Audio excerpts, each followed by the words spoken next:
Hey everybody, this is Sammy Roth, climate columnist for the Los Angeles Times. The Boiling Point team is off this week, so instead we're going to share an episode of another climate podcast. It's called A Matter of Degrees, and it's hosted by Dr. Leah Stokes and Dr. Katharine Wilkinson. I really hope you enjoy it.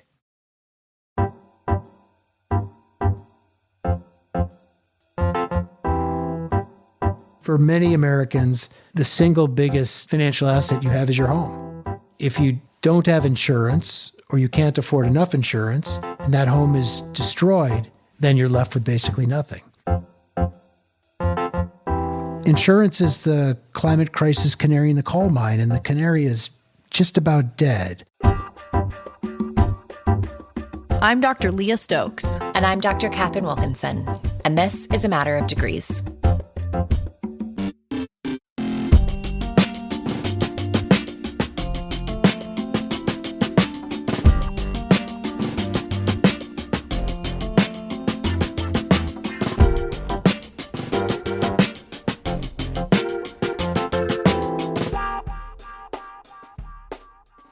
Let's be honest, most people hope to never have to deal with insurance companies, or really even think about insurance. But when disaster strikes, insurance can become the most important thing in the world for people.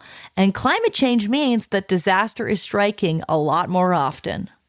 So we called Dave Jones to try to figure out what the future of insurance looks like under the new reality of the climate crisis, and how we might navigate a path forward. He was California's insurance commissioner from 2011 to 2018, and now he directs the Climate Risk Initiative at UC Berkeley's Center for Law, Energy, and the Environment. We got in touch with Dave as wildfires raged across Southern California. They're no longer burning, but the damage is breathtaking. 29 people lost their lives, over 150,000 people were displaced, and over 57,000 acres were burned. It's a horrible tragedy, and people were killed, people were injured, people lost the most important possession in their entire life. They lost all of their worldly possessions, all of their history in a moment. Now, people who lost everything have to rebuild, and they're looking to their insurance companies to help them out. So most people have private insurance, but some people didn't. Some people, either because the price was too high or it was too challenging for them to find insurance, they don't have it. And FEMA is not going to help them rebuild their home. FEMA will give you $30,000, $40,000 at most. Those people are really in desperate straits because they have nothing to enable them to rebuild the home. Then there's folks who are underinsured. So those people are also going to face a challenge because they have insurance, but it's not going to be enough to completely repair their home. For example, like, we'll give you $1 million, but to actually rebuild their home will take $2 million, especially because everybody else is trying to do it at the same time and there's no contractors and everything's going through the roof price-wise. They don't have enough money to actually do it. That's right. It's a very long and challenging process to go through the claims process and to rebuild your home. You can also then be contending with shortages in material and shortages in contractors because some 16,000 structures burned down at least, and all of them at roughly the same time are trying to find contractors and laborers and material to rebuild. So it's a very painful process. An area the size of DC and Manhattan combined burned down in Southern California. Insurance companies don't want to cover all of those damages, so they're likely not going to help people rebuild entirely. And that's for people who have insurance plans. In LA, many people who lost their homes had been recently dropped by their insurance providers. That means they had no insurance at all in a lot of cases. So what happens then? What options do people have? I asked Dave the same questions. So, people who live in California might have heard about the FAIR plan, right? This is this sort of insurance plan of last resort when people are getting dropped by their insurance companies.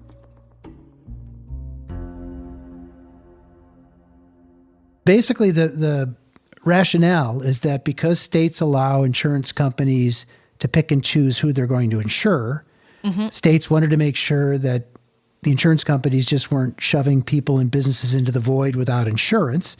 So they said, if you're writing insurance in this state, then you're going to be required to participate in this association called the FAIR Plan, and it will write insurance for the things that you won't write insurance for. Some 35 states have them. They're not taxpayer funded. They're not government agencies. They're private associations.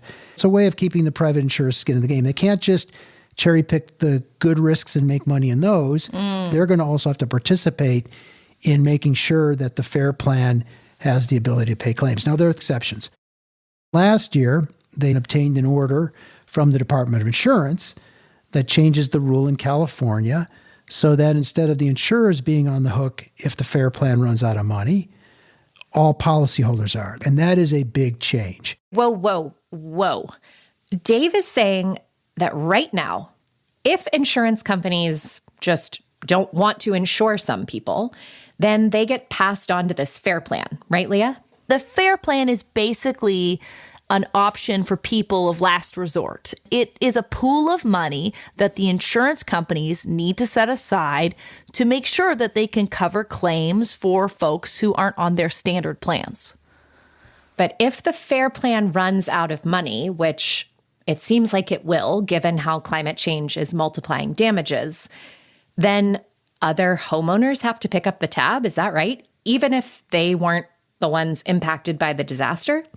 Yeah, that's right. It's not going to be the companies on the hook, which was the whole point of the FAIR Plan. It's going to be everyday people. And the scale of what we're talking about is truly massive. In early February, the state of California estimated that the FAIR Plan would need to raise $1 billion just to stay solvent after these payouts from these LA fires. And half of that money, around $500 million, that's going to come from homeowners, just everyday people in California. And in this case, we've got a situation where people in Sacramento could end up paying for the damage of the LA fires or some other climate disaster that happens hundreds of miles away. But the insurance companies, whose job it is to be there after these exact disasters, they don't want to and they don't have to.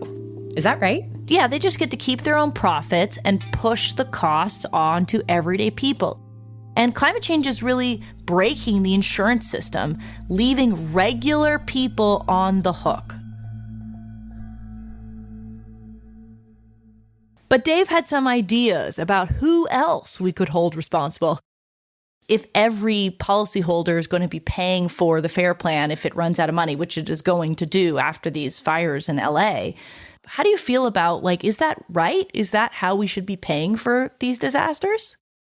I think that there's another important industry that's a major contributor to climate change that's not being asked to pay. Really? And that's the oil and gas industry.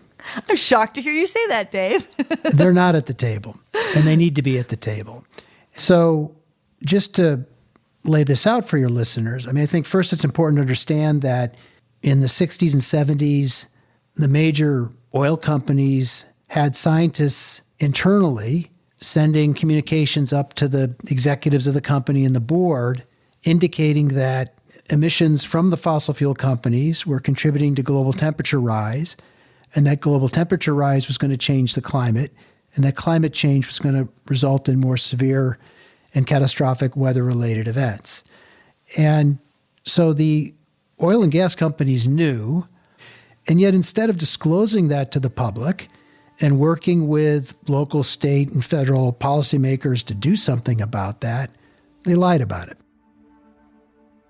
So they bear a substantial amount of the responsibility for what's happened. Because of those lies, it set back the effort to do something about climate change and continues to set back efforts to do it.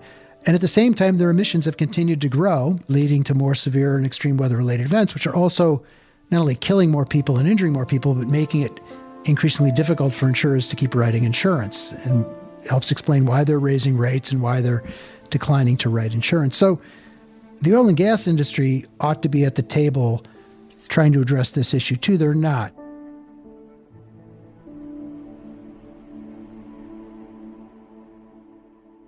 Dave's really picking up on a key theme that we have brought to our listeners again and again on this show, which is about accountability. There needs to be accountability for fossil fuel deception, misinformation, and culpability in the situation that we're in. And, they understood with breathtaking accuracy where we were headed. They knew what was going to happen, but their reaction to the truth was, hey, how about we lie about it? Because if we can slow down the transition away from fossil fuels, that's profitable for us. That makes us money. There's some ways in which we could bring them to the table. I mean, one is that states like California and local governments like the County of Alameda have brought lawsuits against the major oil and gas companies to seek damages for their contribution to damages that the state and the city have incurred in terms of infrastructure and payouts associated with recovery and those sorts of things, right? Mm-hmm. But individuals and businesses ought to be able to sue as well. And so one of the ideas I've surfaced is that there ought to be a private right of action for individuals and businesses so that they can bring lawsuits against the oil and gas companies for their contribution to these catastrophic events. Another idea is insurance companies ought to be bringing lawsuits too, right? Insurance companies are paying out billions of dollars for all of these different catastrophic events. And they have something called the right of subrogation, which is a fancy word for they can stand in the shoes of their policyholders and bring lawsuits against those that harm their policyholders. And they've done exactly that in the utility context. Insurance companies have brought lawsuits against utilities for starting fires that cause the insurance companies to pay out money, and they've gotten billions. And they've brought lawsuits against big opioid and big tobacco, health insurers have, for payouts they've made to provide health coverage and medical care for individuals that they're covering through their health insurance policies who have become addicted to opioids or have suffered from utilization of cigarettes. To be honest, I don't have the cash to, let's say, bring a lawsuit against Chevron, but I would be delighted if my insurance company wanted to sue Chevron on my behalf. I think that would be totally great. What's interesting is that notwithstanding having the right to sue, not one insurance company has brought a lawsuit against the major oil and gas companies, even though there's a well-trod path to doing so. So that might cause your listeners to wonder, why is that? Well, I have a guess, Dave. Can I guess? You might have a guess. You might have a guess. You know where I'm going. Do they perhaps have, I don't know, trillions of dollars of investments in the fossil fuel industry directly? You hit the nail on the head. So when I was insurance commissioner in 2016, I started asking insurance companies, to what extent are you invested in oil, gas, coal, and utilities? And I was asking that question as a financial regulator concerned that insurance companies ought to be paying attention to their investments in fossil fuels, because as we transition out of fossil fuels might not be worth as much. And I want insurance companies as a financial regulator to be invested in things that retain value. So there's money there at the end of the day to pay claims, right? It wasn't as an environmentalist, it wasn't as someone worried about climate, it was just as a financial regulator started asking these questions. Well, come to find out that they have $500 billion invested in fossil fuels. Like State Farm, for example, has $30 billion invested in fossil fuels. Allstate, I think, around $12 billion. These are the same companies that are telling Californians, look, because of the rising risk associated with wildfire and other climatic events, we can't write insurance for you anymore. Well, then I think the question that needs to be posed back to them is, how does it possibly make sense for us to allow you to invest in the fossil fuel industry, the very industry whose emissions are posing an existential threat to your ability to keep writing insurance? Makes no sense. So this is a really important point that we actually took up in an episode, I don't know, Leah, back in 2021. Insurance companies hold a lot of money, right? All that money that we're paying in on our plans year to year, month to month, they invest it somewhere. And a lot of those investments turn out to be in fossil fuels. You might know that banks, for example, are investing a lot of money in fossil fuels, banks like Chase, but it's also insurance companies. And I find that so mind-boggling because it's like these are the people who are supposed to be managing risk, and their idea of the best thing to do is put that money in fossil fuels? What? It really makes you wonder if these people understand the word risk. It's deeply ironic that insurance companies are investing their money in the very companies undermining their business models. Insurance companies cannot make money if they are constantly paying out claims to people affected by climate-related disasters. So you gotta ask, what's being done about it?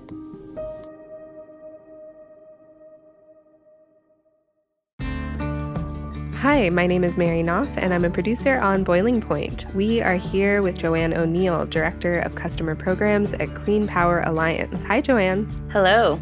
Can you tell us a little bit about Clean Power Alliance? Yeah, so Clean Power Alliance is the not-for-profit electricity provider for 3 million residents and businesses across Los Angeles and Ventura counties. What renewable energy options does CPA offer its customers? So Clean Power Alliance offers customers a series of choices between lean power, clean power, or 100% green power to ensure that people have the option to choose a rate that's right for them and maximize their renewable energy. Well, thank you so much for speaking with us, Joanne. Thank you. Appreciate it. Take the next step in building a more resilient and clean energy future for Southern California. To learn more, please visit cleanpoweralliance.org/power-response. Again, that's cleanpoweralliance.org/power-response.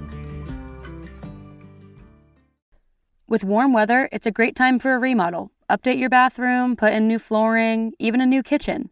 But sometimes what really makes sense is a home improvement that you don't see, like one that helps protect you when the next big earthquake hits. Strengthening your home with a seismic retrofit is a smart way to help protect your house and those new updates. The process is simpler than you might think. Earthquakes happen, so get prepared and worry less. Visit strengthenyourhouse.com to learn more. That's strengthenyourhouse.com. Unfortunately, they're not voluntarily moving out of those investments, and they're also not bringing lawsuits against the fossil fuel industry. So this is a place where state legislatures and state governors need to stand up to the insurance industry and say enough is enough. Mm-hmm. We're going to require you to transition out of these investments. We're going to require you to transition out of writing insurance for this industry. We're going to demand that you actually bring subrogation claims against the oil and gas industry so that your only response isn't just to stop writing insurance, but you also participate in holding accountable the fossil fuel industry whose emissions are the major driver of this crisis. It's so mind-boggling to me. Dave, why do you think these companies invest so much in fossil fuels? It's so counterintuitive that, you're trying to reduce risk, and yet you're investing in these very risky industries that then increase risk for your primary line of business. It's a short-term focus instead of looking at the longer term. Oil and gas investments are providing positive returns, although there was a time when coal provided a positive return too, and then suddenly, no pun intended, dropped like a stone in terms of value and returns, right? So just because something is the case now doesn't mean it's going to be the case forever. When I was insurance commissioner, I asked the companies to divest from coal, and that resulted in about $4 billion in coal divestment. Sadly, no other financial regulator has asked companies to transition out of investments like this since.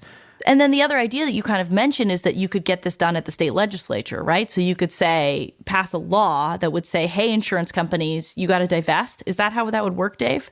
That's right. There's no federal regulation of insurance, but that means that states can pass laws that govern insurance markets and insurance companies in their state. And one of the laws they ought to pass is a requirement that insurance companies transition out of their investments in fossil fuels, and others that they transition out of their writing of insurance for fossil fuels. And a third is pushing them to actually bring lawsuits, subrogation claims against the oil majors. So it'd be like rather than an individual who owned a home in the Palisades suing a fossil fuel company, the insurance company would do it. And then you're also arguing that there could be a law passed that would just allow that individual homeowner to directly do it too if they wanted to. I think there are some wealthy people whose houses burned down, for example, who might want to bring some lawsuits. So in a moment where I can imagine you are feeling so deeply lonely. You are feeling so deeply up against the systems that should be supporting you, but in the aftermath of losing your home, really are not. Like, it would be amazing to be able to band together with your neighbors, with your community, and actually leverage the force of the law to get some justice. The fact is, we don't have this private right of action available right now. And without it, we as individuals experiencing the impacts of climate change really don't have a legal mechanism to hold fossil fuel companies accountable. But Dave told me that there are pieces of legislation on the table in California right now that are trying to fix that. Now, the really exciting news is that Scott Wiener, who's a state senator from San Francisco, has introduced a bill, Senate Bill 222, which picks up on these ideas. It creates a private right of action for individuals and businesses against the oil and gas companies. It creates a direct cause of action for insurance companies against the oil and gas companies. And it places a duty on the FAIR Plan to begin to bring these lawsuits too. So we have an exciting opportunity to advance that policy in California. Of course, the oil and gas companies have already come out heavily against it, so it's going to be a big fight. But your listeners should know that a bill has been introduced and that Scott Wiener is the author of that bill. That's great news. And in some sense, it's about making the FAIR Plan more fair, isn't it? Right? It's like, how come I have to pay for these damages in LA as just a person who has a home in California? That's right. It is. I mean, fundamentally, it's about making polluters pay. I think it is important, as we've been discussing, to focus on the underlying cause of the insurance crisis, which is climate change and our failure to transition from fossil fuels and other greenhouse gas emitting industries. Now, having said that, there are some things that insurers could do on top of what we've described that would make things better. There is a body of things one can do to harden your home against a wildfire. You can use roofing materials that are more impervious to fire, shatter-resistant glass, so when the heat comes, it doesn't shatter the glass. Defensible space is another, clearing vegetation within a certain perimeter around the home. These things work. They make a real difference. They're not a guarantee that your home won't burn down, but in the Camp Fire, which was a horrific firestorm, some 86 people killed, an entire community wiped out, paradise. This is paradise, yeah. In 2018, those homes that actually had been built to a higher building code, 50% more of them survived in that fire inferno than those that did not. So home hardening and defensible space are not a guarantee that your home's going to survive, but it's going to increase the likelihood that it will. And then there are nature-based investments that we are making, like forest treatment, using prescribed fire and thinning, not clear cutting, to reduce the vegetation and fuel in forests. Here's the kicker, though, and what so many people are frustrated, and rightly so, about. They can do all these things, and yet the insurance company gives them no credit in terms of writing or renewing the insurance. The models, the computer models the insurance companies use are technically able to account for mitigation. The insurers just don't do it. California has, through regulation, required that insurers provide a little discount if you do home hardening in defensible space. A little discount's great. But you don't get to the discount if they won't write you the insurance. So here's another place where the state legislature and governor need to stand up the insurance industry and say, enough's enough. We're spending billions on mitigation. Homeowners are spending hundreds of millions on mitigation. And yet you don't account for it in your decision-making about renewing or writing insurance. That's outrageous. Clearly, these are issues that are really being pushed on everyday people. Why is it up to every human being to say, hey, I made these changes at my home and now I need to go tell my insurance provider that I did that? And there should be systems that make it easier for people to do the right thing and to get incentives, get a lower premium just for doing that. That's right. But it's even worse than that. You can tell the insurance company you did it, and they still don't care because their models don't account for it. So I can't tell you the number of homeowners I've talked to who said, "Hey, I spent $10,000 on the list of things that the insurers told me I need to do to harden my home, and I'm doing defensible space, and they just dropped me." It just all feels so incredibly unfair. It is. As somebody who lives in California, this has happened to me. It's happened to so many people. Insurance companies are trying to drop so many people, and they really don't care or spend any time trying to figure out if folks have made decisions to make their home safer in the case of a wildfire, for example. And of course, we're still in pretty early days of the climate crisis. So as this whole situation worsens, this is going to become a bigger and bigger problem. Devastating disasters like these recent fires in LA or Hurricane Helene in my neck of the woods, these are going to happen more frequently, and people are going to need more help to rebuild. Right now, insurance companies are basically allowed to just walk away from some people because they are too high risk.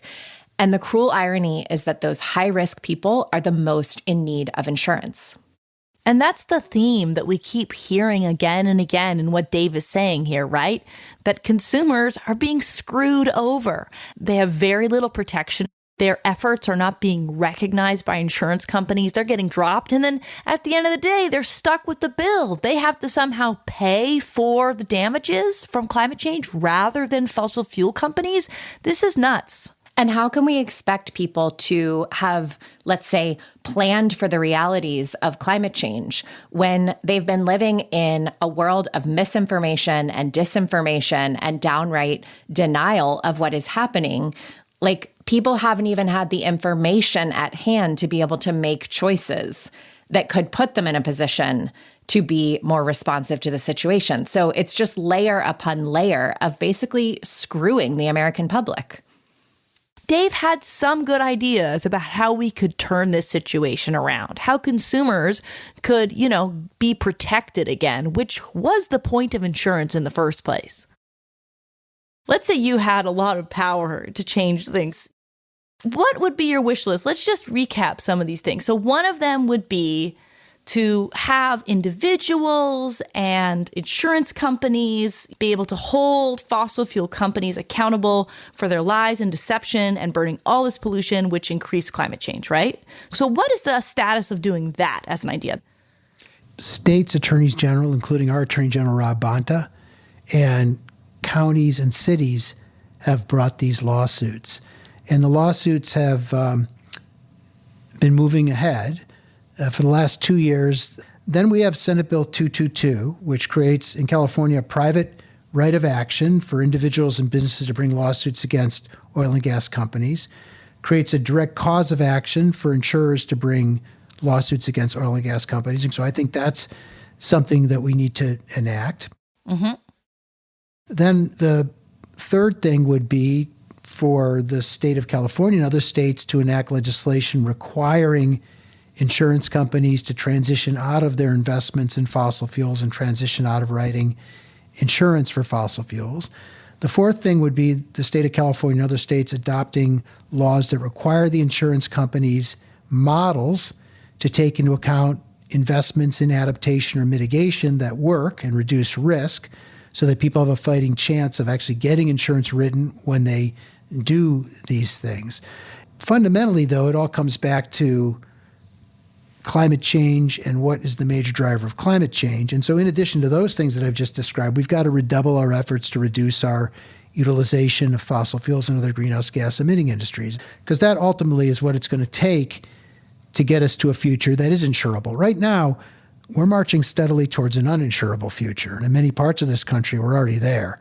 And it's only going to get worse. And it's not just Florida, not just Louisiana, not just California, but 18 states, including states in the Midwest and New England and the interior South, are in various ways seeing insurance companies stop writing insurance, stop renewing insurance, and raising rates. It's landing everywhere. And not only is it causing things that historically have killed us and injured us and damaged our property to get worse, but it's creating new things basically to kill us, injure us, and cause our properties to get damaged and cause insurers to be unable to write insurance. There's not a future where we can outrun climate change by just raising insurance prices and deregulating insurance. I mean, that's Florida, right? They've done that. Prices are 4 times the national average, and yet the major national insurers are not writing insurance in Florida. Why? Because the risk of severe hurricanes has risen to such a point that they know they can't make money there. And that is our future. We're not where Florida is just yet, But that's where we're all going if we don't address the underlying driver, which is climate change. So before we close, Dave, let's think about the future. We got two futures here, right? There's the future where, let's say we don't do all the brilliant ideas you've come up with. What does the world look like? So that's going to fall hardest, of course, on low and moderate income people. So younger people who are trying to get into the housing market for the first time won't be able to get into the housing market. People that might be in the housing market, but their hold on the housing market is tenuous, will lose their grip because they can't afford insurance. It's not a good future. And then when the inevitable happens and the wildfire occurs, or the hurricane, or the tornado, or the hail, or, pick your peril, right? Then people won't have the insurance they need to recover from that. And then that has economic consequences as well. It's a very bad future, and it's not one we want. So, people might be like, oh, insurance, climate change, niche issue. Maybe it affects those people in California. But you're basically saying, nah, systemic risk, large-scale consequences. People won't be able to buy homes. We've talked about a number of things that could be done to try to forestall that future.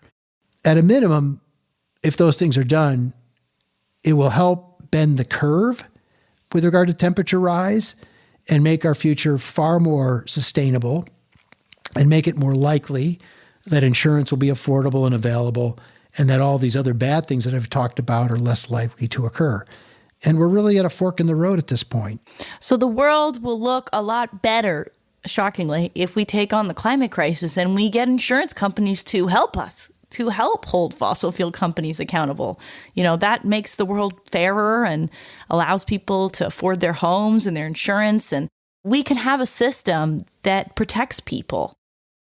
What people need to do is to make the connection. It's one thing to be mad at the insurance company. Ultimately, what's happening is the background risk and the magnitude of losses are going up because of climate change. And if you just focus on the symptoms, which is the insurance price and the insurance availability, you lose sight of what fundamentally is causing this problem and what we need to do to solve the problem. It is fossil fuel companies who lied about how pollution would lead to climate change for decades. Who knew this insurance crisis was going to come, right? These things were knowable, and people who made money off of the problem, that really is the underlying cause of this issue. And those are the companies that need to be held accountable.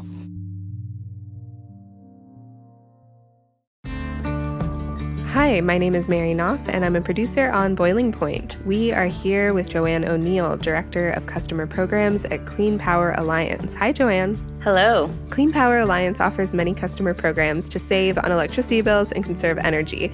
What is Power Response? How can listeners participate, and are there any incentives for signing up? Yeah, so CPA offers various energy and cost savings programs to its customers. One of these programs is Power Response, where participants can earn money for saving energy when energy demand is higher than expected. By saving energy and earning money during these events, Power Response program helps increase the reliability of the power grid and lowers greenhouse gas emissions in the local community. Well, thank you so much, Joanne. Thank you. Appreciate it. Take the next step in building a more resilient and clean energy future for Southern California. To learn more, please visit cleanpoweralliance.org/powerresponse. Again, that's cleanpoweralliance.org/powerresponse. At the top of the episode, Dave called insurance the canary in the coal mine when it comes to the climate crisis. And I think he's right. The failures of the insurance system, it's going to give us a sneak peek of what our future could look like. Hearing Dave lay all this out, I start to feel this visceral reaction. You can feel the insecurity that this situation is creating for more and more people, and also for our economy and our society overall. The system that we have right now is transferring more and more of the risks and the harms from climate change directly onto everyday people, directly onto consumers. The services that in the past we relied on to recover from these events, to rebuild our homes and our communities, that is all being thrown into question as catastrophic climate events happen more and more frequently, more intensely, and to more people.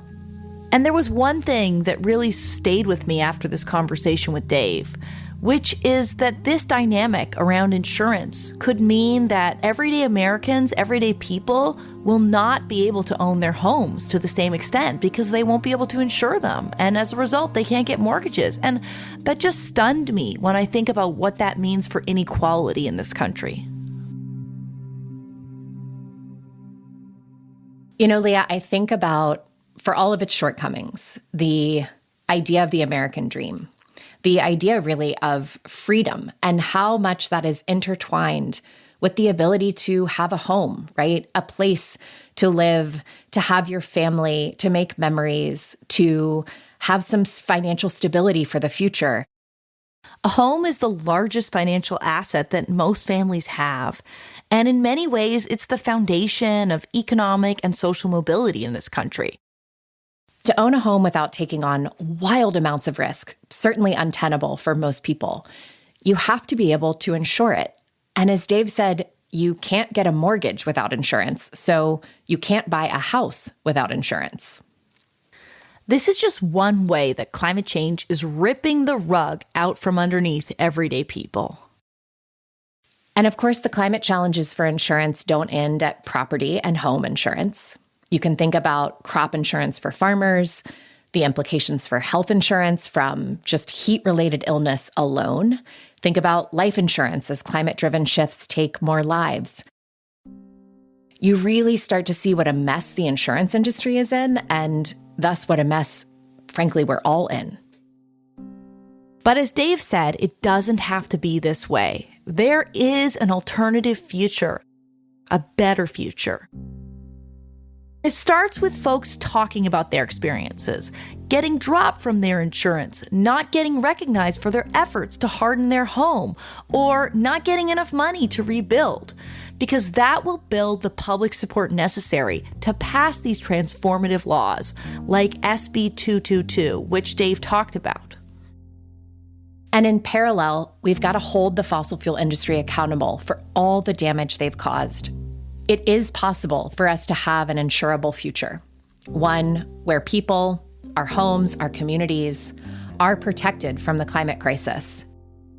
And when these inevitable impacts hit, we have a chance to rebuild our lives.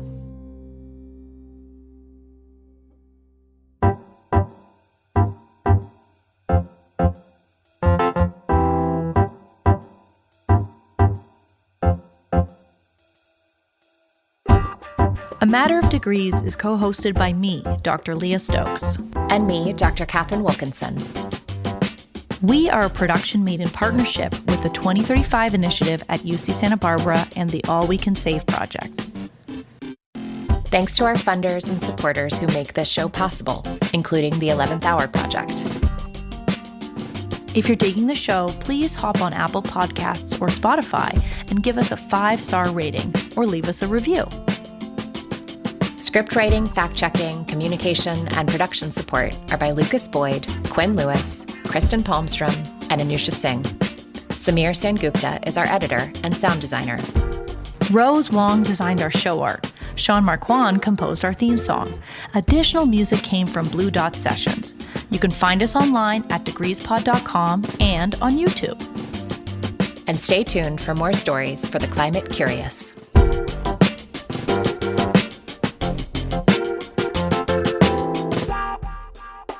Bring on the lawsuit extravaganza.